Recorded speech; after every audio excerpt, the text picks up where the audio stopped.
Bienvenue sur le Big Podcast, qui part à la rencontre des grands acteurs du e-commerce en France.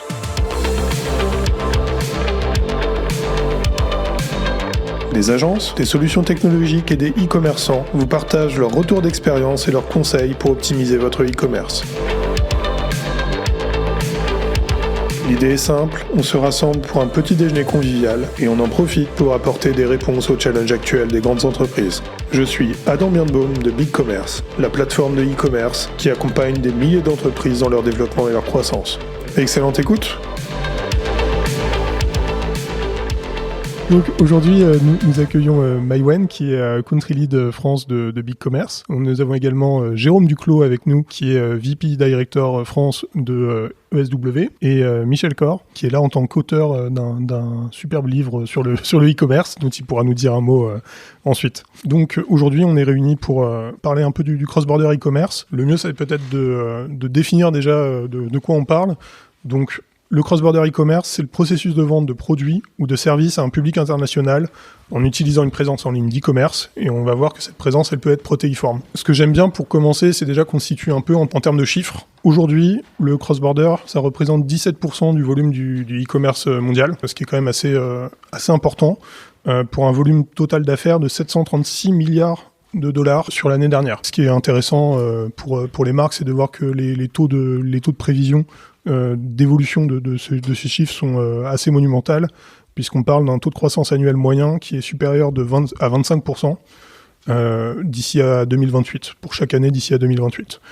Donc on est donc sur quelque chose sur un phénomène qui est assez majeur, qui va être intéressant pour nous de creuser aujourd'hui. Ce qu'on peut noter également, c'est que l'Europe compte 480 millions d'acheteurs online, et que la population qui achète le plus en ligne en cross-border, c'est la génération Y, avec 57% tout de même de la population qui achète online.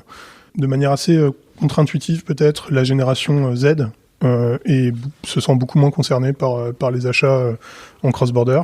En comparaison, on passe de 57 à 24% seulement de la population qui achète de cette façon-là. On en discutera après avec les différents intervenants, mais on peut déjà deviner que c'est un mouvement qui globalement est quand même porté par une certaine jeunesse au niveau des tranches de population les plus concernées, et que surtout cette population-là prévoit, d'après une étude sortie par ISW, de maintenir ou augmenter 6 consommateurs sur 10 prévoit de maintenir ou d'augmenter cette part d'achat dans l'année à venir. Donc c'est pas là encore quelque chose qui risque de se réduire.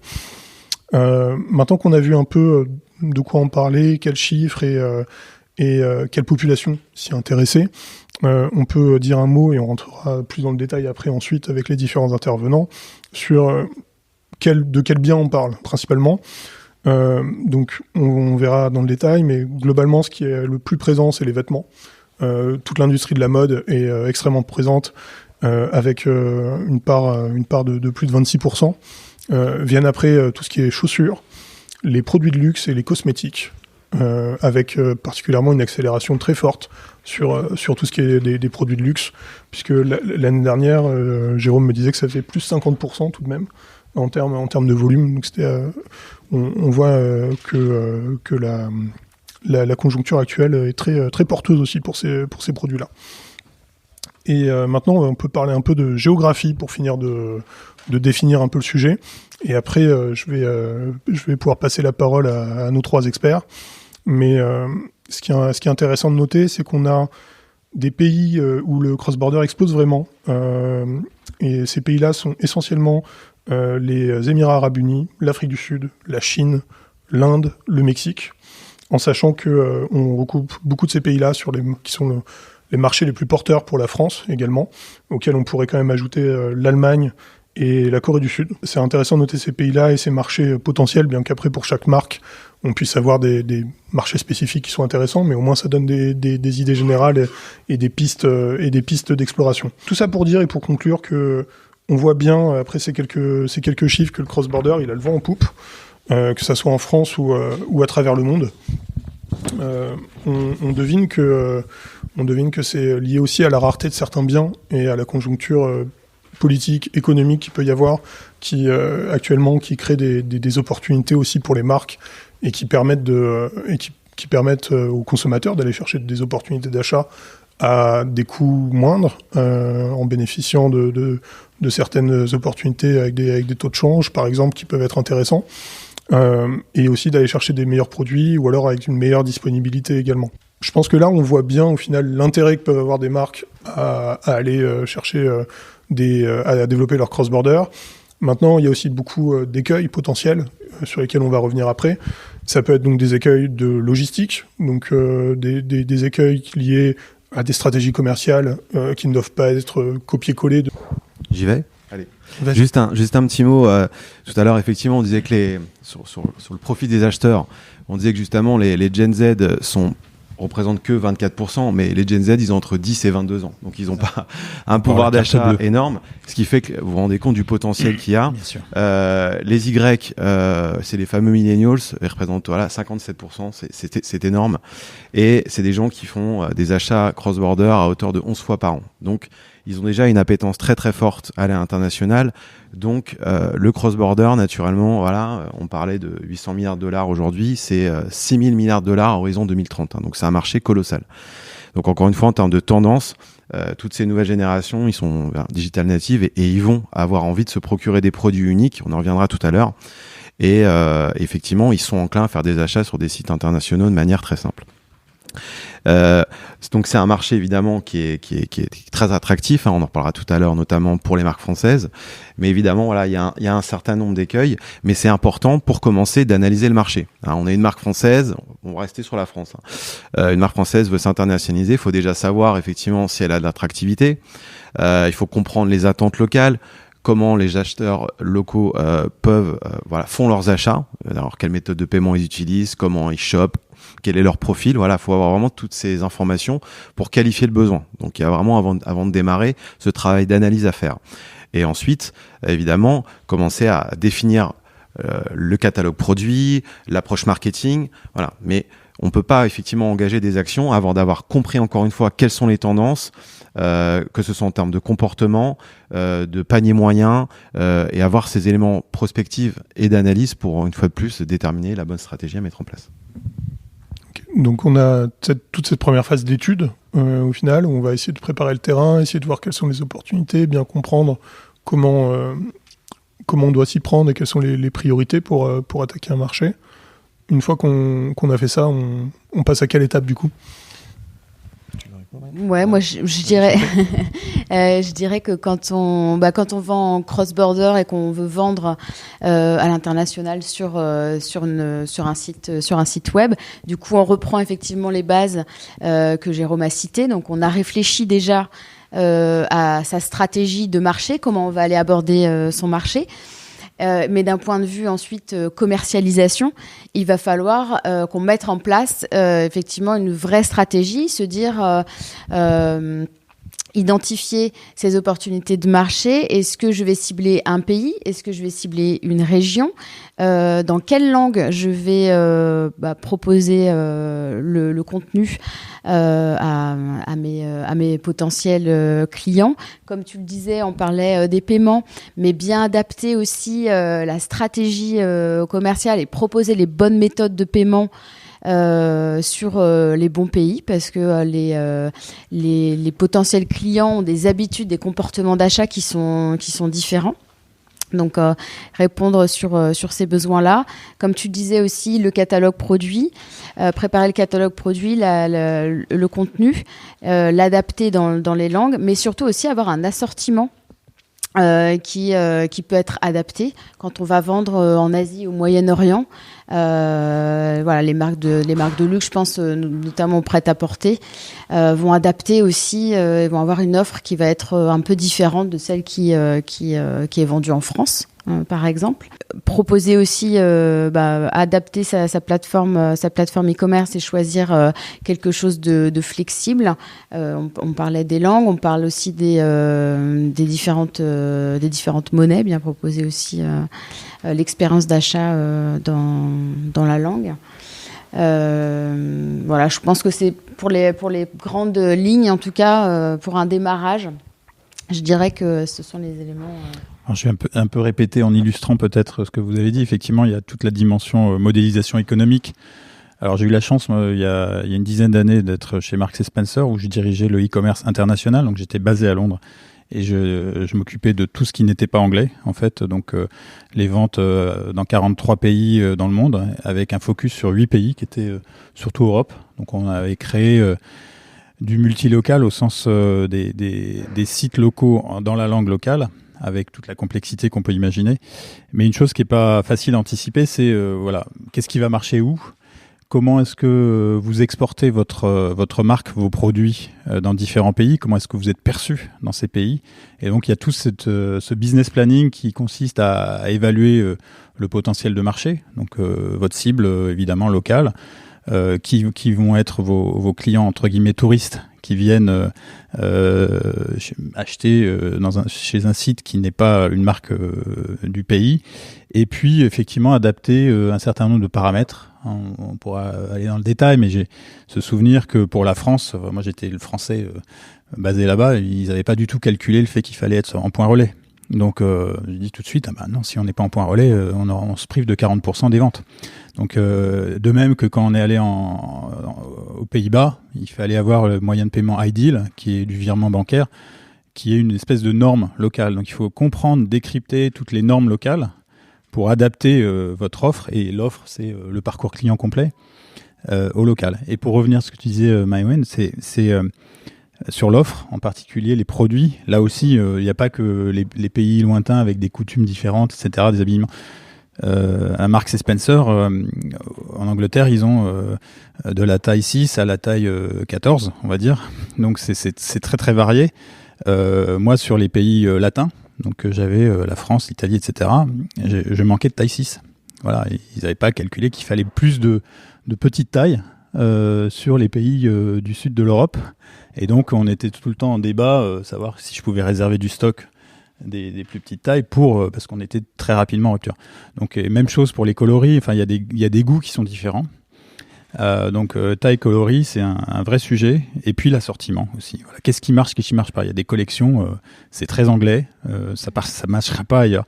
Et je dirais que, en fait, le meilleur moyen que j'ai eu, moi, pour identifier ce qui allait marcher où, c'était d'aller au flagship de Marble Arch, qui est au cœur de Oxford Street, le grand Marks & Spencer où tous les touristes vont, et puis de passer, d'être en immersion sur place et de regarder ce que faisaient les touristes, ce que faisaient les acheteurs internationaux qui venaient, essayer de comprendre quels étaient les produits les plus vendus pour des acheteurs internationaux. On pouvait identifier ça, et puis ensuite, voir l'assortiment, une espèce de corner So British, on l'avait appelé comme ça d'ailleurs, pour pousser les produits qui fonctionnent vraiment. Donc c'était tout ce qui était typiquement Marks & Spencer, typiquement anglais.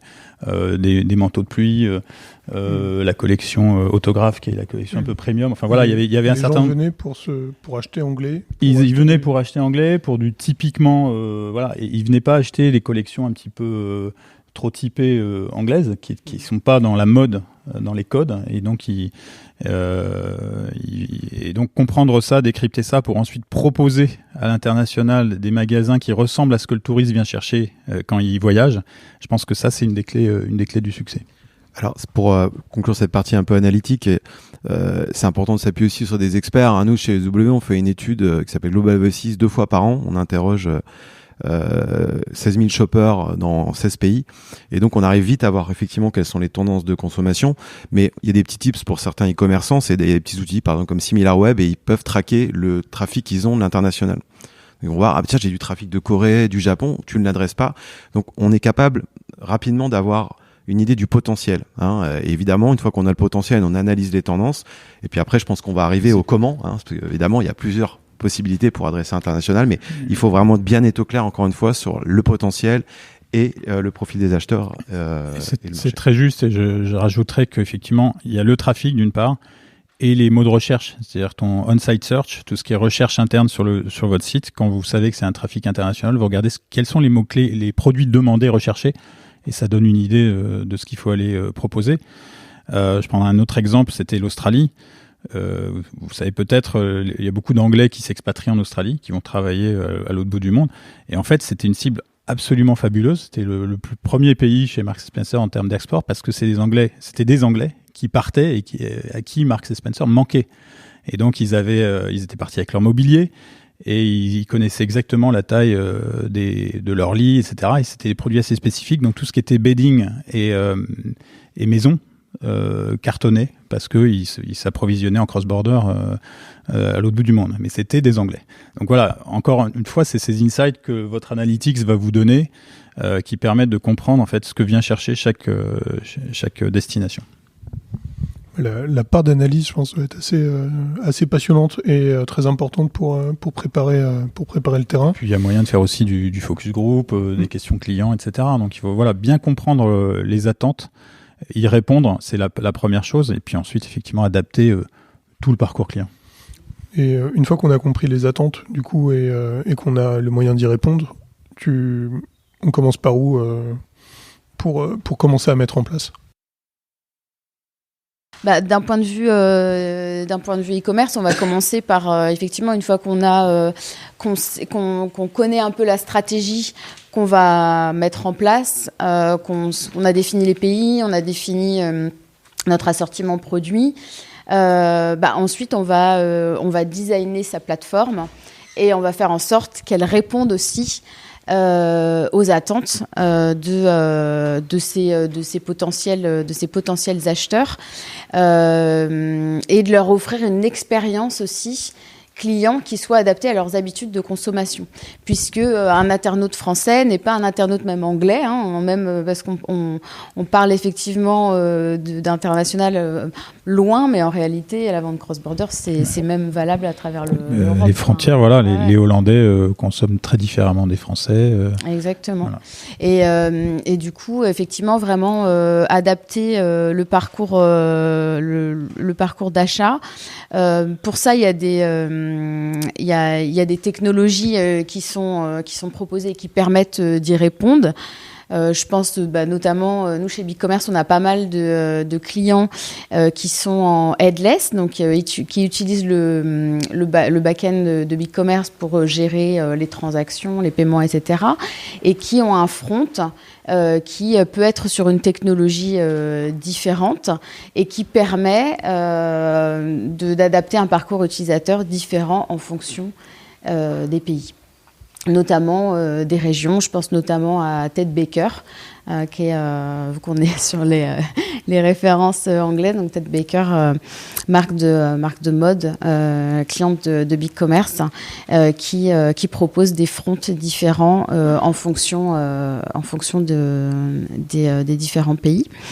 Et une expérience qui peut être différente grâce à des outils aussi de marketing qui permettent aussi de cibler les internautes et de proposer un contenu adapté, un parcours d'achat qui va être adapté en fonction du profil de l'utilisateur.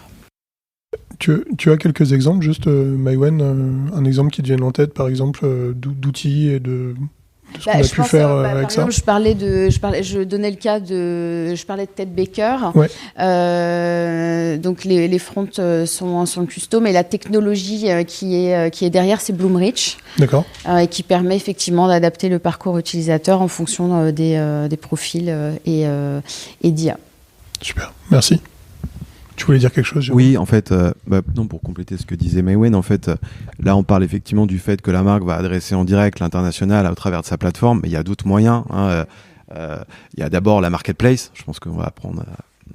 La marketplace, c'est un intermédiaire, encore une fois, qui va proposer vos produits à l'international. Il y a Amazon, il y en a plein d'autres en fonction des pays. Ça procure un avantage, la marketplace, parce que ça ouvre un marché immédiatement. Il y a déjà des clients qui achètent sur la marketplace, donc il n'y a pas besoin d'investir énormément en marketing. Après, voilà, ce levier, il a aussi ses faiblesses. C'est que la marque va pas contrôler ses données, peut diluer ses produits, peut ne pas proposer l'ensemble de son assortiment. La relation, finalement, elle va se créer entre le shopper et la marketplace, non pas entre le shopper et la marque. Mais encore une fois, c'est le premier levier. Deuxième levier, c'est aussi cette capacité, encore une fois, d'aller le faire soi-même, donc d'ouvrir potentiellement des points de vente avec des succursales, une approche succursaliste dans l'ensemble des pays. Donc ça, pour le coup, Ça peut être efficace, mais c'est très coûteux. Et puis, il y a le dernier moyen, c'est celui que nous, aujourd'hui, on défend chez ESW, c'est le direct to consumer. Donc, le direct to consumer, c'est le fait d'aller finalement vendre ses produits en direct, sans intermédiaire, sans avoir besoin d'intermédiaire. Et là, ça a pour le coup un réel avantage parce que là, le fait de proposer une expérience localisée, comme le disait tout à l'heure Maïwenn, on y reviendra un peu plus en détail après, mais surtout d'avoir la main. J'ai la main sur mon canal de vente. C'est moi qui suis en direct avec mes acheteurs partout dans le monde. Donc, je peux maîtriser ma communication, je maîtrise mes marges, je maîtrise mon assortiment. Et une fois de plus, je crée un lien en direct. Et ça, aujourd'hui, on est convaincus que c'est un énorme levier de croissance. Et pour faire le lien avec les éléments d'analyse qu'on a donnés en introduction, c'est ce qui est attendu. Les jeunes, notamment les Gen Z et Y, ils veulent des relations exclusives avec les marques. Près de 90% des acheteurs, quand vous les interrogez, ils sont prêts à acheter directement sur la marque si on leur donne la possibilité. Donc la marketplace reste un moyen, certes très puissant, mais aujourd'hui on le voit, il y a besoin de personnalisation, il y a besoin de revivre une expérience exclusive. Et nous voilà, en tout cas, on pense que le direct to consumer aujourd'hui c'est un canal évidemment très approprié. Alors je suis d'accord avec toi, le direct to consumer c'est bien si tu as une marque connue qui est déjà attendue localement, mais sinon il faut générer du trafic. Et il n'y a rien de tel que les marketplaces pour avoir le trafic, avec le prix effectivement qui va avec. Donc il faut. La marketplace c'est bien pour tester avant d'y aller. Pour voir l'appétence au produit, pour voir quelles sont les gammes qui fonctionnent, etc. Et ensuite ouvrir son site. Mais de toute façon, ouvrir son site, il y a un coût qui est inconnu, qui est génération de trafic. Donc combien je vais devoir dépenser chez Google pour pousser du trafic, quelles sont mes stratégies de mots-clés en local, mon SEO, etc. Donc il y a une complexité accrue quand on n'a pas une marque installée à l'international. D'y aller et de penser que les gens vont venir vous trouver tout seul comme ça. C'est pour ça, tu as raison, il faut que ce soit associé à un dispositif marketing. Voilà, complètement. En l'occurrence, et ça fait partie de l'étude de rentabilité qu'il faut faire sérieusement avant, voir effectivement le budget marketing qu'il faut allouer pour lancer. Alors tu le disais aussi, effectivement, ça va souvent de pair avec une stratégie d'ouverture de succursales, de points de vente physiques, qui est une chose intéressante. C'est-à-dire qu'ouvrir un marché international, ouvrir des boutiques sans avoir de site en local, ça fait pas de sens. Aujourd'hui, les gens attendent cette omnicanalité et le fait de pouvoir retrouver ton enseigne si elle a un pas de porte. Mais l'un peut aller avant l'autre ou avec. Donc effectivement, je voudrais revenir aussi sur la question de l'UX et des fronts. On en a parlé tout à l'heure. Une autre anecdote, alors là c'était dans le B2B, j'étais chez Manutan au tout début des aventures e-commerce 2007 et même chose, 23 pays en Europe, et beaucoup de questions sur comment on fait globalement pour aller en e-commerce de manière harmonieuse, avec une seule plateforme. Mon rôle, c'était de mettre tout le monde sous la même ombrelle. Il y a deux gros pays, la France, la Hollande, et évidemment des luttes intestines en disant comment on fait le site pour tout le monde. Et finalement, c'était l'époque aussi où arrivaient en France les A/B tests et les tests multivariés.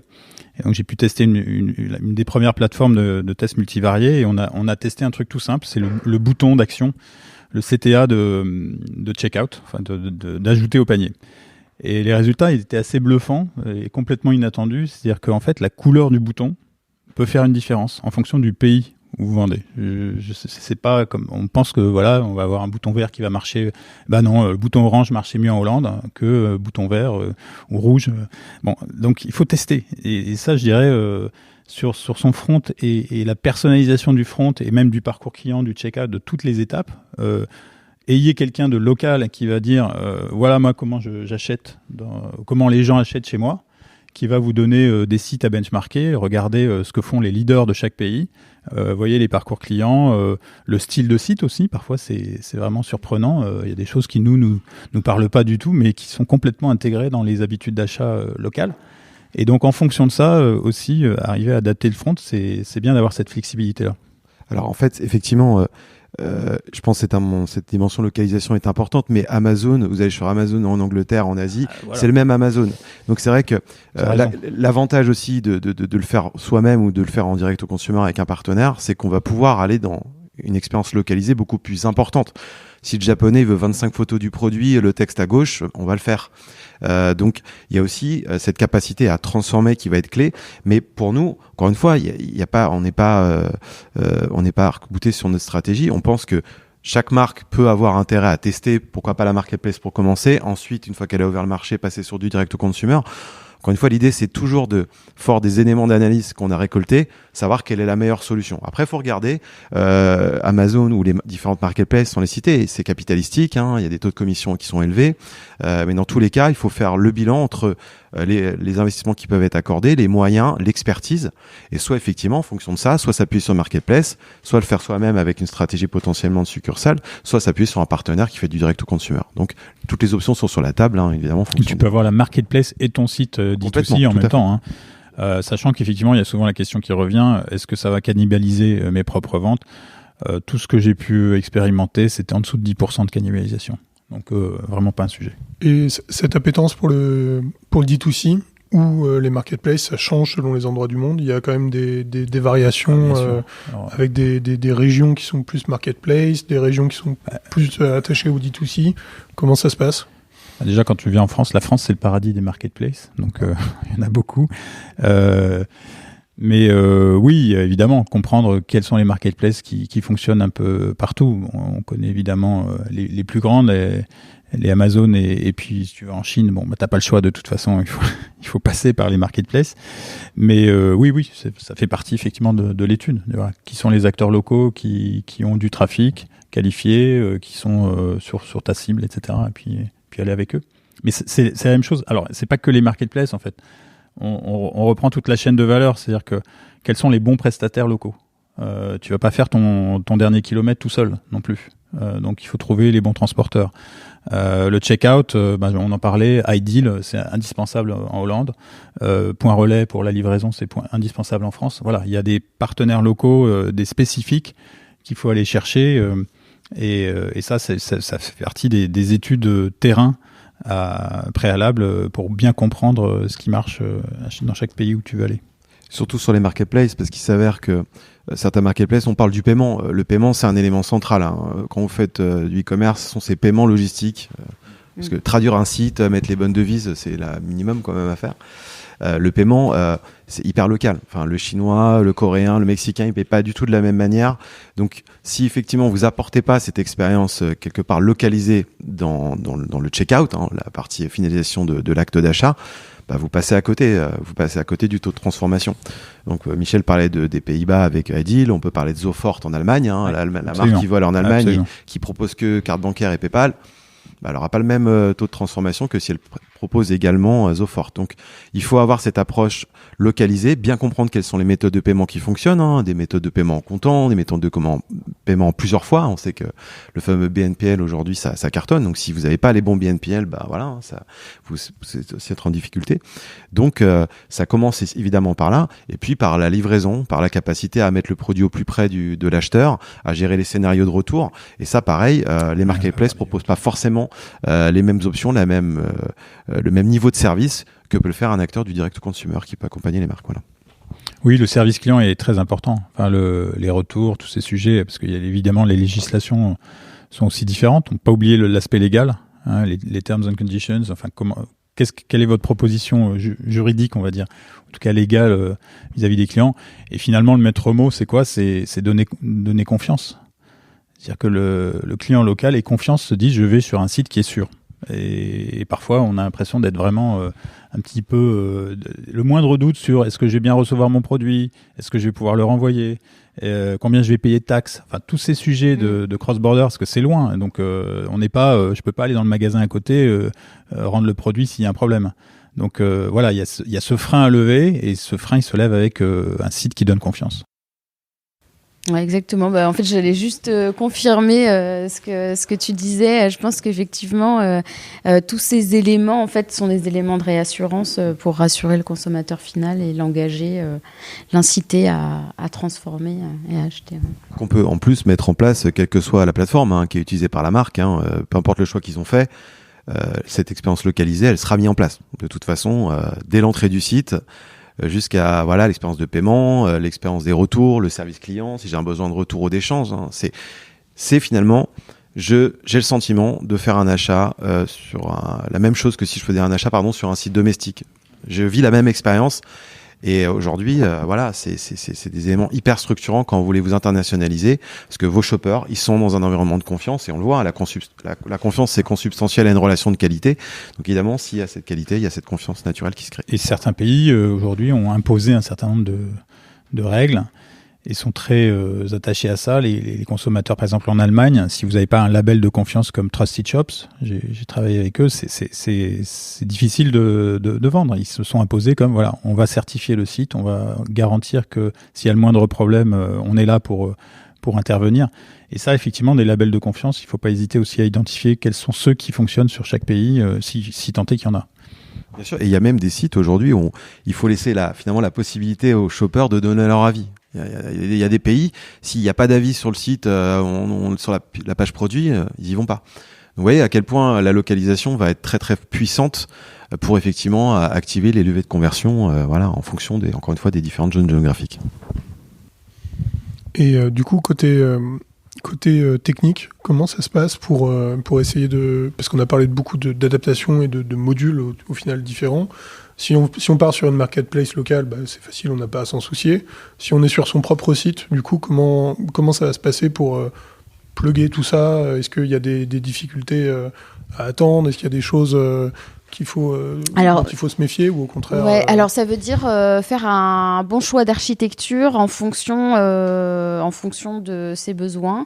Ça peut être créer un site pour une région et ensuite localiser par pays, mais ça peut, si on doit vraiment personnaliser, aller dans la personnalisation extrême pour un pays, ça peut être carrément créer un site différent pour ce pays. Mais ça veut dire effectivement, techniquement, choisir la bonne architecture, les bons modules, comme tu le disais, les bonnes solutions de paiement, de logistique, de gestion des taxes. En gros, je vais peut-être reprendre la casquette retailer.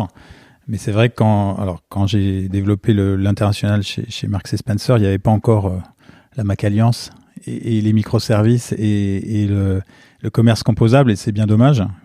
Aujourd'hui, je pense que ce serait vraiment le choix que je ferais, d'aller vers du microservice pour avoir des instances locales faciles à plugger, faciles à déclencher, même si ça veut dire avoir une plateforme différente dans chaque pays, pour avoir la plateforme qui fonctionne dans chaque pays. Après, il y a des solutions, effectivement, et là, je vous laisserai en parler plus en détail, mais des solutions qui fonctionnent partout, qui sont adaptables.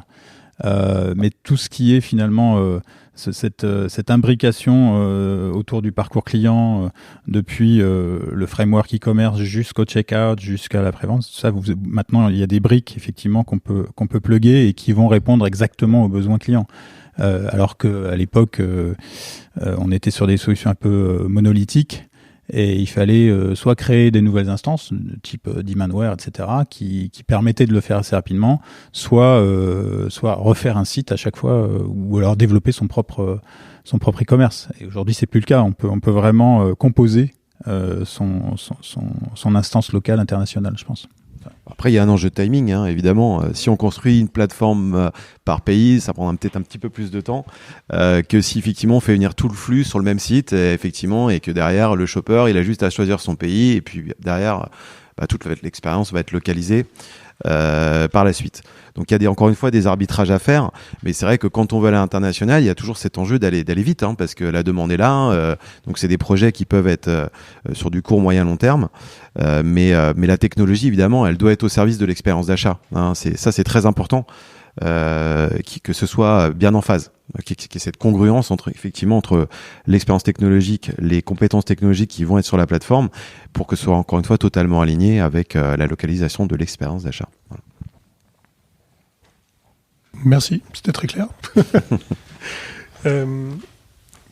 Dans les choses dont on avait un peu parlé pour préparer, ce que je me demandais un peu, c'était au niveau des taxes et des différentes choses qu'il fallait prévoir en tant qu'exportateur, en tant que est-ce qu'il vaut mieux exporter d'ici, avoir des droits de douane? Est-ce qu'il vaut mieux s'installer en local? Est-ce qu'il vaut, voilà, comment ça s'organise à ce niveau-là? Est-ce qu'il y a des points d'attention là encore? Ça fait vraiment, enfin, rapidement, mais ça fait vraiment partie de cette étude individuelle. Dans chaque pays, il y a des lois, il y a des taux de taxes différents, il y a des moyens de contourner le problème du paquet qui est bloqué et qui est surtaxé, et finalement ça te revient plus cher de payer les taxes que le produit qu'il y a dedans, etc. Donc ça, c'est encore un sujet où il faut trouver le bon partenaire pour élucider ça avant que la personne passe commande. Parce que sinon, l'expérience, elle est catastrophique. C'est-à-dire que vous passez commande, vous pensez avoir payé tel prix, et puis vous vous retrouvez avec une facture qui est doublée, triplée, et là, ça rend impossible le e-commerce. Donc, avoir effectivement une visibilité, une clarté, pouvoir proposer au client tout de suite dans le processus de commande, voilà le prix de votre achat, le poids des taxes qui vont être potentiellement prélevées, c'est très important, évidemment. C'est une grande angoisse, en fait, côté consommateur. Il faut pas qu'il y ait de mauvaises surprises, quoi. Voilà, donc, exactement. Voilà, donc faut que ce soit, enfin nous, ce qu'on fait pour nos clients, c'est que dès que le shopper arrive sur la page produit, forcément le prix du produit intégrera les droits et taxes de douane directement. Ça, quand il arrive dans le checkout, il se prend pas 20% en plus. Et encore une fois, ça apporte vraiment cette transparence. Après, il y a différents modèles, c'est-à-dire que en direct to consumer, je prends l'exemple de ce qu'on fait, il y a un modèle qui s'appelle le merchant of record, c'est-à-dire que nous on va prendre tous les risques pour le compte de la marque, pour les risques de paiement, les risques sur les taxes de douane, etc. Et comme ça, nous on récupère l'ensemble des paiements et on reverse finalement ce qu'on a encaissé moins notre commission à la marque. Mais évidemment, si la marque ou le retailer veut le faire lui-même, c'est très complexe. C'est très complexe qu'il faut qu'il y ait effectivement collecter tous ces éléments de taxes et de TVA et ensuite les reverser aux différents États. Donc c'est toujours la même chose. C'est est-ce que derrière moi ma compétence elle est dans ma stratégie produit, dans ma stratégie marché? Est-ce que j'ai vraiment besoin d'internaliser tout ça ou est-ce que je m'appuie effectivement sur un expert qui va me simplifier la vie et qui va faire en sorte que je puisse adresser comme ça de manière hyper pertinente, hyper performante 100, 200 pays dans le monde comme ça, très rapidement. Donc évidemment, voilà, toute cette complexité, il faut la mesurer. Si on veut se lancer tout seul, on a dit tout à l'heure qu'il y avait la marketplace, on a dit il y a le direct to consumer avec un partenaire, ou le faire soi-même. Le faire soi-même, ça demande des ressources et justement cette partie complexité, notamment sur les droits et taxes de douane, est assez forte. Et au final, c'est quand même, il y a aussi cette question d'assumer complètement la relation. C'est-à-dire, tu fais du direct to consumer, il faut être en direct avec le client, comme son nom l'indique, et assumer les problèmes clients. C'est-à-dire que le client sache qui appeler et qu'il n'y ait qu'une seule tête. Parce que si on dit « Ah ben non, c'est pas moi, c'est le transporteur là-bas » ou « C'est mon partenaire », etc., là, effectivement, la confiance, c'est fini. Donc c'est un assez gros sujet aussi d'avoir un call center, c'est ce qu'on avait chez Marks & Spencer, mais un call center international avec des gens qui parlent toutes les langues pour avoir un seul numéro et que on puisse gérer tous les problèmes clients et qu'il n'y ait pas et qu'on traite, quoi. C'est-à-dire que vos clients, ils achètent chez vous, ils n'achètent pas chez votre partenaire. Alors la marketplace, c'est un petit peu différent, mais voilà, en direct to consumer, il faut vraiment assumer ça. Il faut tout gérer. C'est parce que si la marque veut le faire elle-même, elle va devoir contractualiser avec des prestataires de services de paiement, elle va devoir contractualiser avec des transporteurs, elle va devoir contractualiser avec une boîte qui fait du service client pour gérer le retour, les échanges, les problématiques. Donc voilà, donc l'avantage aussi de s'appuyer sur un partenaire qui est positionné sur l'ensemble de la chaîne de valeur avec une infrastructure clé en main, ça aurait l'avantage. Et on a effleuré un peu le sujet, mais en termes de pricing, du coup, bien sûr, on va prendre en compte les droits de douane, etc., dont on a parlé, mais au-delà de ça, quelle est les inputs que vous pouvez avoir en termes de stratégie de pricing, quelles sont les choses à prendre en compte là-dessus aussi, et comment ça se passe, quoi. On veut aller ouvrir un autre pays, on va essayer de fixer le prix de ces produits sur place, quelles variations il faut prendre en compte, c'est quoi pour vous l'idée? Alors il y a un benchmark évidemment qui va se faire en fonction des différents univers sur lesquels on est positionné. Ça, c'est étude de marché. Voilà, on étudie son marché. Parce que quand on veut être en conquête, soit on va être très agressif au niveau du marché avec des prix attractifs, soit on va se positionner plus haut. Enfin, après, c'est à la marque de faire son analyse. Mais un exemple, sur la partie promotion. Il y a des pays ils sont peu sensibles à la promotion. Typiquement l'Asie. C'est pas parce que vous faites 20% de discount que les shoppers vont se jeter dessus, pas du tout. Au contraire, c'est parfois même un frein. Donc ça aussi, il faut comprendre. Est-ce que les shoppers sont sensibles ou pas aux promotions? Donc votre stratégie de pricing, il faut bien la construire encore une fois par rapport aux attentes, hein, et pas les perdre de la valeur là où évidemment vous auriez pu finalement maîtriser vos pricing. Et c'est aussi pour faire le lien avec le direct consumer, c'est que vous maîtrisez vos marges, maîtrisez vos tarifs. Si vous avez envie de vendre plus cher au Middle East parce que vous savez que c'est des gens qui ont un pouvoir d'achat plus important, faites-le. Donc il y a encore une fois cette capacité à personnaliser l'approche pricing avec des attentes et des comportements différents. Donc il faut bien réfléchir tout ça en amont, mais encore une fois, hein, la marketplace peut apporter de l'expertise, mais également les acteurs du direct consumer peuvent faire aussi. Et puis tout va dépendre aussi du fait que en cross-border ou à l'international, ta stratégie de pricing, elle doit être en cohérence avec ce que tu fais en local déjà. Donc les gens comparent, hein, on regarde. Et puis si on a des magasins en local, évidemment il faut s'aligner sur ce qui est visible en magasin. Mais des enseignes vont essayer d'avoir une stratégie plus upmarket à l'international. Je pense à Petit Bateau qui va être plus premium à l'extérieur de la France qu'en France. Enfin, pas mal de marques comme ça qui se premiumisent en s'exportant. D'autres, c'est l'inverse. C'est-à-dire qu'on est un peu moins haut de gamme, etc. Donc ça, c'est vraiment des choix de stratégie internationale. Mais avec, encore une fois, cette idée de le client, il n'est pas stupide, il compare. Soyez cohérent avec vous-même, quoi. Et puis il y a le transport. C'est que derrière, faut pas être dépositionné parce qu'on a des coûts de livraison qui sont trop importants. D'où l'importance, encore une fois, de s'appuyer sur des partenaires qui sont capables de vous apporter de la compétitivité sur la partie delivery et retour, hein, pareil, hein, parce que tout ça, ça a un coût et ça vient gréver les marges. Donc c'est aussi ça. Hein, la marketplace, elle apporte aussi cette puissance-là. Alors ça coûte plus cher à la marque parce que elle va lâcher un pourcentage plus important sur les commandes, mais elle s'y retrouve peut-être aussi un peu plus avec les tarifs de livraison que peut proposer la marketplace. Tout ça, encore une fois, faut regarder. Et avantages bénéfices. À quel moment justement on décide, tu parles du transport, d'avoir un hub local, d'avoir des entrepôts locaux, d'avoir vraiment une présence locale, si ce n'est pas en brick and mortar, mais d'avoir une logistique locale? Ça va dépendre des volumes. Hein. Déjà, très clairement, il y a des marques qui ont une attractivité très forte et qui voient leur prévision de vente de manière assez précise. Donc, ils vont se dire, voilà, moi, ça vaut le coup que j'investisse ou que je sous-traite. Hein. C'est aussi ça, d'avoir un acteur du D2C qui est capable aussi de dire, attends, tu veux tester ce marché? Moi, j'ai des warehouses, je peux t'apporter des assets sur place pour que tu puisses évidemment tester tout ça. Mais après, en termes d'investissement, les détenir, c'est autre chose. Donc, pour moi, c'est plus une continuité. C'est effectivement, ça dépend le degré de maturité. Si effectivement on veut tester quelque chose, on commence en e-commerce. Là, on fait de l'envoi en ship depuis le centre de stockage. Si on prend l'exemple de la marque française, depuis la France. Et en fonction des perspectives et des volumes, là, on commence à réfléchir effectivement de la pertinence d'investir dans des moyens de stockage et de distribution sur place. Et justement, sur la partie retour, on sait qu'aujourd'hui, une expérience de retour qui se passe mal, c'est catastrophique. Le taux des rachats chute drastiquement. Donc, le fait d'avoir effectivement des warehouses, des centres de retour au plus proche du client, ça peut être aussi le magasin. On parle beaucoup de ship from store, de commerce unifié aujourd'hui, mais avoir finalement la capacité à mettre le produit physiquement au plus près de l'acheteur, ça fait toute la différence. Donc, ça aussi, c'est pareil. C'est un arbitrage à réaliser en fonction des perspectives d'évolution du business. Super, merci. Est-ce que vous voyez autre chose avant qu'on conclue ce que vous vouliez aborder sur le sujet? Je pense qu'on a été assez pour ma part, je pense qu'on a couvert tous les sujets. On n'a pas insisté sur la génération de trafic, mais moi je reviens dessus. Oui, peut-être un petit peu le marketing. Le marketing, c'est quand même un peu le nerf de la guerre sur l'international. Donc là aussi, avoir des experts search locaux, c'est important, qu'ils identifient les bons mots-clés. C'est pas en traduisant vos mots-clés qui fonctionnent chez vous que vous de la même manière que pour le contenu, c'est pas en traduisant que c'est ce qui marche forcément le mieux.